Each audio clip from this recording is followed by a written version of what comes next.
রমজান মাসে দেখেছেন মায়েরা, তোর ক খতম হলো, বলে 4.5 খতম, তোর কত 7 খতম, এরপরে পুরো বছর আর কোরআন পড়বে না। ঠিক বললাম না ভুল বললাম?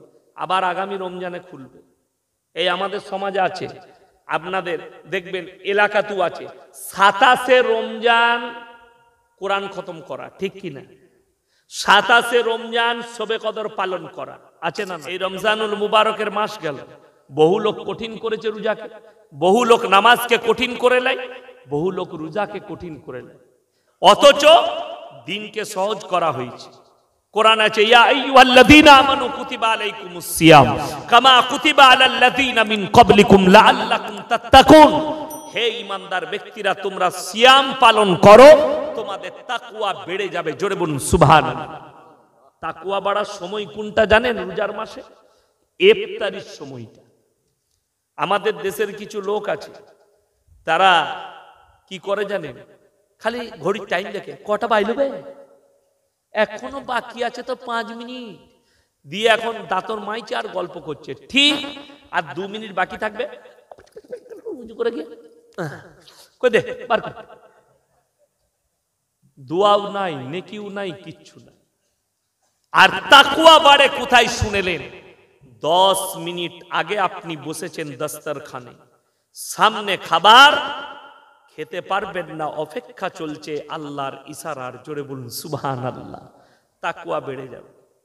অনেকজন মনে করে রমজান মাসে এটা কি সত্যিকারই আল্লাহ বরকতের দরজা খুলে দেয়, রহমতের দরজা? অবশ্যই। যদি না বুঝেন, আপনাকে একটা খালি ক্লু দিচ্ছি, বুঝতে পারবেন। তরমুজের কেজি ছিল রোজার মাসে 35, 40, 30, ঠিক বললাম না? এখন কাল পরশু থেকে দেখতে পাবেন 10 টাকা, নাহলে ওই জামালপুর গেটে 5 টাকা 5 টাকা 5 টাকা 5 টাকা করে হাঁকবে, ঠিক বললাম না? কিন্তু লিবার লোক থাকবে না। তরমুজ 35, শসা 40, আপেল 200, আঙ্গুর 150, মুসাম্বি 120, কমলা লেবু 200, কলা 80 টাকা ডজন, 40 টাকা ডজন। আল্লাহর কসম করে বলছি, এত মার্গ হওয়ার পরেও প্রত্যেকটা রোজদার ভাইয়ের দস্তরখানে, বড়লোক আর গরিব সবলের দস্তরখানে আল্লাহ প্রত্যেক দিন পর্যাপ্ত ইফতারি পৌঁছে দিয়েছেন। জোরে বলুন সুবহানাল্লাহ। এটা ঠিক বললাম না ভুল বললাম? এটা হাদিসের আর কোরআনের কথা। আমি আল্লাহ রহমত আর বরকতের দরজা খুলে দিই রমজান মাসে। ওই জন্য হাদিসে আছে, রমজান মাসে যত পারবেন খান আর খরচ করুন, আর খাওয়ান গরিবকে, এর হিসেব আল্লাহ নিবেন না। জোরে বলুন সুবহানাল্লাহ। রমজান মাসে খুব খান, খুব দেন।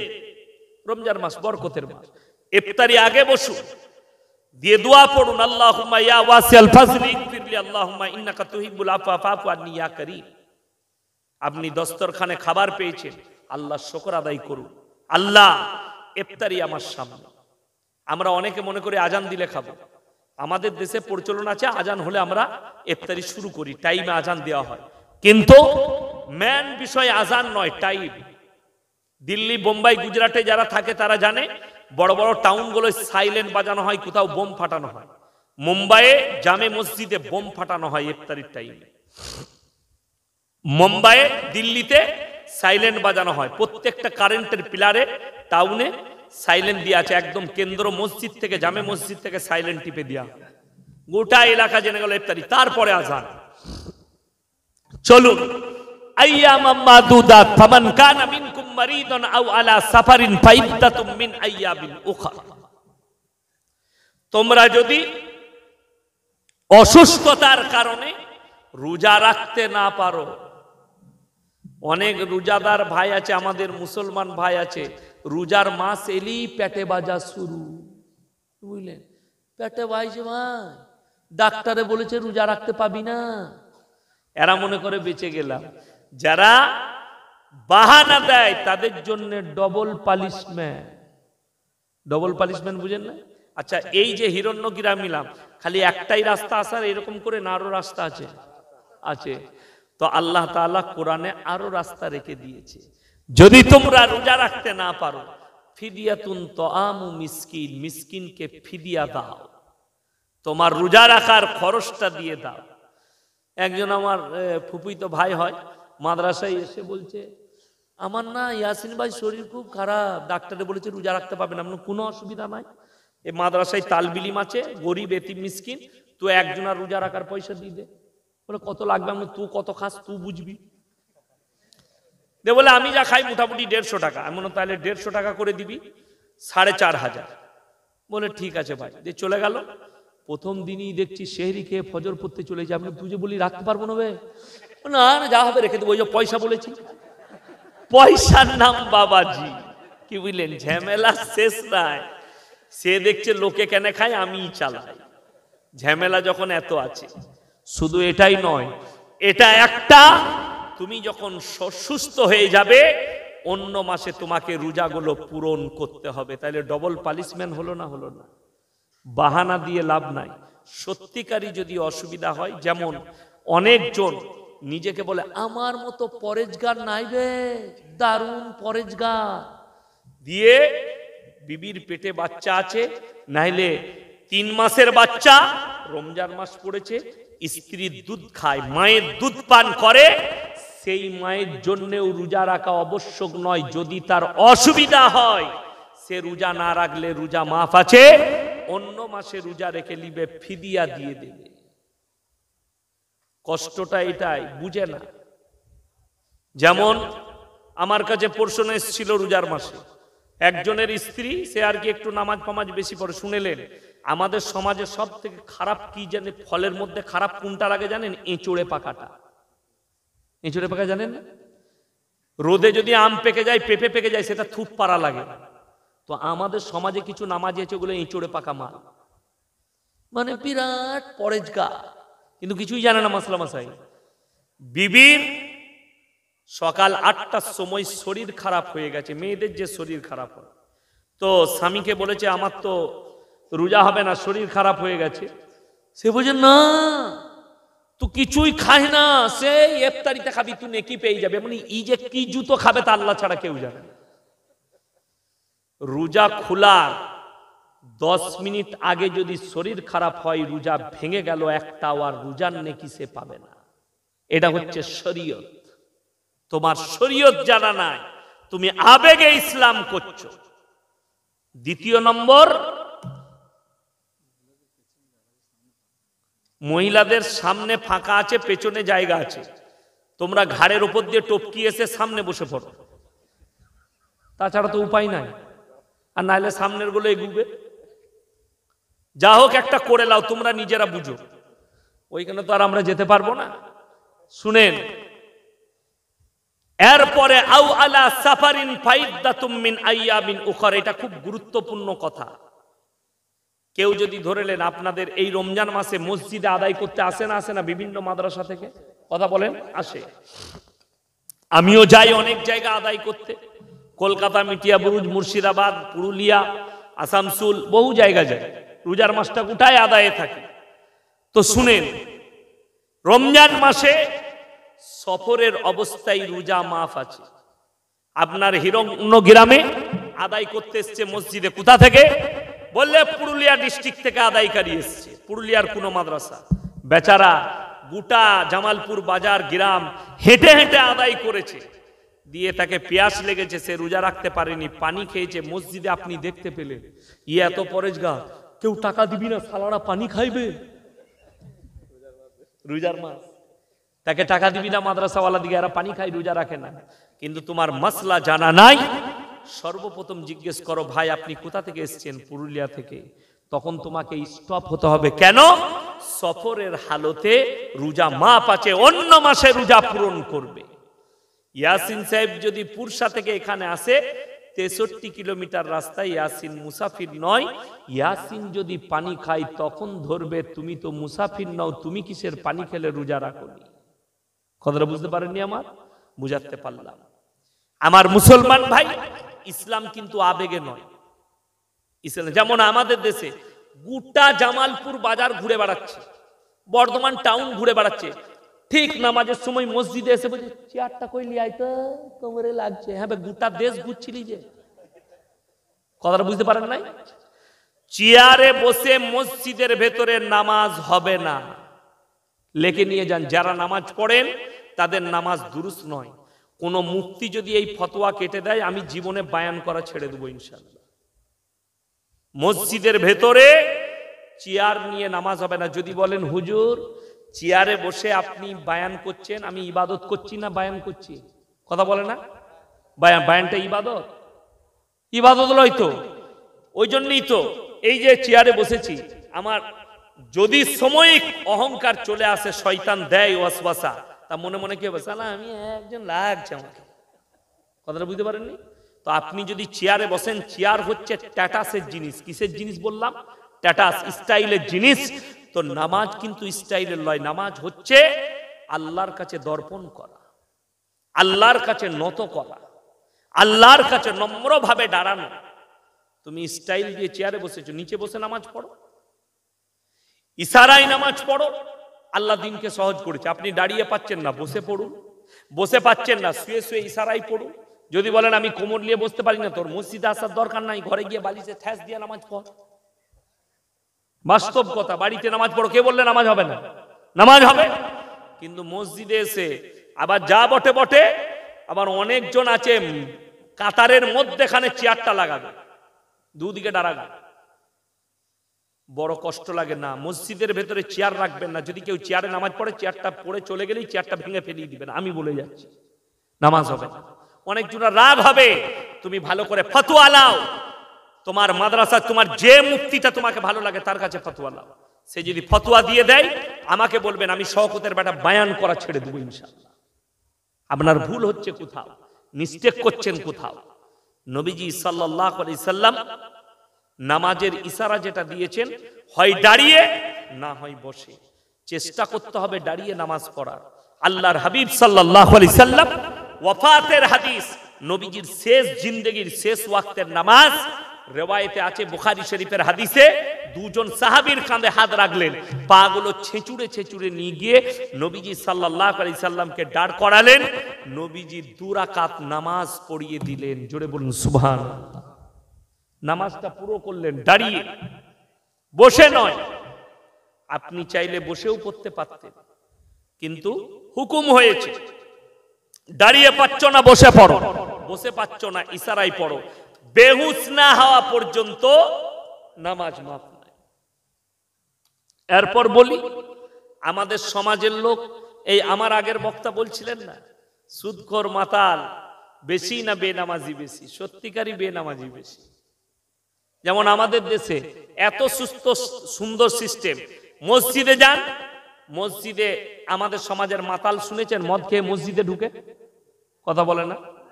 না, মদ খেয়ে ঢুকলে যদি ধরা পড়ে যায় পিঠে চাম চলে যাবে, যাবে না? যাবে না। গাঁজা খেয়ে ঢুকতে পাবে না। কিন্তু আলহামদুলিল্লাহ জুম্মার দিনে ফার্স্ট কাতারে সুদখোররা নামাজ পড়তে পায়। ঠিক বললাম না? বলবো হাতল লাগিয়ে চলে যাবে, মনে হবে এর থেকে পরেজগার আর কেউ নেই। হ্যাঁ, এই তো দেশের অবস্থা। এরপর চলুন, নামাজ, আল্লাহর কসম করে বলছি, যারা মনে করছেন নামাজে কি ফায়দা আছে, তারা কোরআনও বুঝেন না আর বুঝতেও চান না। ইন্নাস সালাতা তানহা আনিল ফাহশাই ওয়াল মুনকার। নিশ্চয় নামাজ এমন একটা ইবাদত, মানুষ যখন নামাজ পড়ে আস্তে আস্তে খারাপ কাজ থেকে অ্যাভয়েড করে নামাজটা দিকে ভালো কাজের দিকে নিয়ে যায়। জোরে বলুন সুবহানাল্লাহ। আপনি নামাজ পড়ুন, নামাজ ছাড়বেন না। আল্লাহর নবীর হাদিস, যার নামাজ নাই তার মধ্যে ইসলাম নেই। তোমার মধ্যে নামাজ নেই, তোমার মধ্যে ইসলাম নেই। আপনি যা ভাববেন, যা বুঝবেন বুঝেন, যার কাছে নামাজ নাই তার কাছে ইসলাম নেই। এই রমজান মাস, রমজান মাসে দেখেছেন মায়েরা, তোর ক খতম হলো? বলে 4.5 খতম। তোর কত? 7 খতম। এরপরে পুরো বছর আর কোরআন পড়বে না। ঠিক বললাম না ভুল বললাম? আবার আগামী রমজানে খুলবে। এই আমাদের সমাজে আছে, আপনাদের দেখবেন এলাকাতেও আছে, 27শে রমজান কোরআন খতম করা, ঠিক কিনা? 27শে রমজান শবে কদর পালন করা, আছে না নাই? এরপর চলুন হাদিস খুলে দেখুন, মুহাদ্দিসিনরা বলছেন 21, 23, 25, 27, 29 এই 5টা রাত্রি তোমরা ইবাদত করো। জোরে বলুন সুবহানাল্লাহ। করছেন কটা রাত্রি? একটা, 27এর রাত্রি। এই রাত্রিতে কি বুঝলেন? আমাদের দেশে পুকুরে মাছ ধরে না? আজকে মাছ ধর, আজকে গরু কর, আজকে 27, আজকে রাতে ফাটাবো। অনেক মেয়েরা তো আমাদেরকে ফোন করে জিজ্ঞেস, হুজুর কি নিয়তে নামাজের কি নিয়ত করবো? আমি বলি, তুই নিয়ত কর, কালকে মরবো। আমরা তো জীবনে মৌলবীরা নিয়ত খুঁজে, নিয়ত আছে কিছু 27 পেয়েছে? আমরা জানি 27 নামাজের নিয়ত কে? আমরা জানি নামাজ পড়লে নফল নামাজের নিয়ত করো, আল্লাহ 2 রাকাত নফল নামাজ পড়ছি, মুখ আমার কাবা শরীফের দিকে ওয়াস্তে আল্লাহর, আল্লাহু আকবার, বাস। এই মেয়েরা খুঁজে বেড়ায় শবে বরাতের নামাজের নিয়ত কি হবে? কি বুঝলেন? আমি বলেছি আলা হালুয়া রুটি, তারপরে যা চালাবি চালা। বড় কষ্ট লাগে। 27 এই নামাজ শুনেলেন, মানুষ নামাজ পড়ে না, রোজা রাখে না, দিনদার লয়, তার জন্য দায়ী কিন্তু আপনারা লয়, তার জন্য দায়ী হচ্ছে আমরাই। কেন? লোক মরে গেলি বলে কোনো অসুবিধা নাই তো, ইয়াসিনকে মিলাদে দাওয়াত দে, ও মিলাদ করে দিলি জান্নাত। হাই রোডে অ্যাক্সিডেন্ট হয়ে মরে গেছে 4 বোতল মদ খেয়ে, কোনো অসুবিধা নাই তো, হুজুর মিলাদ দিয়ে দিবে, কোনো অসুবিধা নাই। একদম দেশি মুরগি দিয়ে ভাত দিবেন আমাকে দাওয়াত দিয়েছে মিলাদে, জামালপুরে ধরলেন কেউ দাওয়াত দিয়েছে, দিয়ে বললে আমার বেটা অ্যাক্সিডেন্ট হয়ে মরে গেছে। আমি দেখলাম আহা, আল্লাহ জান্নাতি করুক, বলে হুজুর দোয়া করে দেন। আমিও দোয়া করলাম, রব্বানা আতিনা ফিদ দুনিয়া হাসানা, আল্লাহ তুমি তাকে জান্নাতুল ফিরদাউস দান করো, আল্লাহ তুমি তাকে শহীদের মর্তবা দাও। মিলাদ হয়ে গেল, এরপর ভাত খেতে দিয়েছে। আমি বললাম কি করে মরলো বা? হুজুর ছেলে খুব বদমাস ছিল, 3 বোতল মদ খেয়ে গাড়ি চালাচ্ছিলাম। তোবা তোবা, কাকে দিলাম বে জান্নাতে আমি? এই তো সমাজের হাল। কি হইলে 4 বোতল মদ খেয়েছে, বলে জান্নাতে ঢুকিয়ে দে, বলে কোনো অসুবিধা নাই, মিলাদ পড়ালেই জান্নাত। আমাদের প্রচলন হয়ে গিয়েছে। আর দেখুন, এই লোক মরে গেলেই, মরে গিয়ে জানা বিপদ, বেঁচে থেকে জানা বিপদ, মরে গেলে আরো বড় বিপদ। আর বিপদটা আসে কোথা থেকে? হাদিসুন নিসা, মেয়েদের হাদিস। এই মেয়েদের পাল্লায় যারা পড়বে ওই হাদিস, যে পুরুষরা মানবে তাদের জীবন শেষ। মরে গেলি বাপের 3 দিনে করব, দিয়ে 3 দিন পালন করছে। কি বুঝলেন? সকালবেলায় উঠে আটা ছানছে, লুচি করবে, ভাই চলে গেল, খুব তাড়াতাড়ি চলে গেল। তো কবরে যা তুই বুঝতে পারবি লুচি বেলার হাল। 3 দিনে ইসলামে যদি কোনো মৌলবি প্রমাণ করাতে পারে, আমি এইখান থেকে জুতোর মালা পরে বাড়ি যাব ইনশাআল্লাহ। একটা মৌলবি নিয়ে আসুন গোটা জামালপুরে, যে বলে দিবে ইসলামী শরীয়তে 3 দিনে পালন আছে। একটা মৌলবি নিয়ে আসুন যে বলে দিবে সাতার ফায়দা পালন করতে হবে। একটা মৌলবি নিয়ে আসুন। আমাকে আমার গলসি বাজারে 10 থেকে 15 জন, একটা ছেলে খুব পরিচিত, সে বললে বাড়িতে আমার ঝামেলা চলছে। কি ঝামেলা? বলছে বাপ মরে গেছে রোজার আগে, বলছে 40 দিন হয় নাই, নতুন জামা কাপড় পরতে পাবে না। মানে যদি না পরিস তা তুই গাগরে ঢুকবি, পাপ হবে। বাপ যদি 1 দিন আগে মারা যায়, ঈদের আগে, তুমি নতুন জামা পরে ঈদের নামাজ পড়তে পাবে, এতে শরীয়তে কোনো বাধা বিঘ্ন নাই। আপনি পড়লেন না, এটা আলাদা বিষয়, ভালো লাগলো না, পড়তে পাবেন না, শরীয়তে কোনো নিষেধ নেই। এটা তো অ-ইসলামিক কালচার, এটা তো মেয়েদের হাদিস, আমরা তো হাদিস পাইনি। ওই জন্য তো হাদিস নিসায় পড়লেই বিপদে। আমাকে মুর্শিদাবাদের একটা ছেলে ফোন করে বলছে, হুজুর এ কি আমাবস্যার রাতে বিয়ে করা চলবে? মেয়েরা বলছে যাবে না। বলে মোটেই করবি না বে, কালো ছেলে হবে। কি বলবো তাকে আমি? আমরা তো জানি না হাদিসে আছে যে আমাবস্যার রাতে বিয়ে করতে নাই। আমি তাকে বললাম, ওরে বুকা, আমাবস্যার রাতেই বিয়েটা কর, অন্ধকার থাকে, তোর বন্ধুরা জ্বলাতে পারবে না। দুঃখ ওইটাই, মেয়েদের হাদিস, আমাবস্যার রাতে বিয়ে করতে পাবি না। 7 মাস আগেকার খবর, আমার গ্রামে আমার এক দূর সম্পর্কে শ্বশুরকুলের আত্মীয় বিয়ের দিন ঠিক হচ্ছে। তো আমাকে বললে, হুজুর আপনি আসবেন? আমি যাব, কিন্তু আমি এখন যাব না, আমি বিকেলে যাব, আসরের পরে চা পানি খেয়ে দিনটা ঠিক করব। আলহামদুলিল্লাহ। তো আমি আসরের পরে গেলাম ডায়েরি নিয়ে, দিয়ে বললে ডায়েরি দেখে বলুন কবে করা যাবে। আমি বললাম ফাল্গুন মাসের 1ম সপ্তাহ, শনিবার বিয়ে করুন, রবিবার বউ ভাগ, আর 3 তারিখে আপনার তারপরের দিন সোমবার আপনার ছেলেকে নিয়ে চলে যাবে। বললে তাই? বললে হ্যাঁ। সে কিন্তু বললে বাইরে থেকে আসছি। কে? ছেলের বাপ। সে তো এরপর আমার কথা মানবে না, সে এখন বড় মুফতি সাহেবকে ফোন লাগাইছে। বড় মুফতি সাহেব কে? তার বউ। বউয়ের থেকে তো বড় মুফতি কেউ নাই।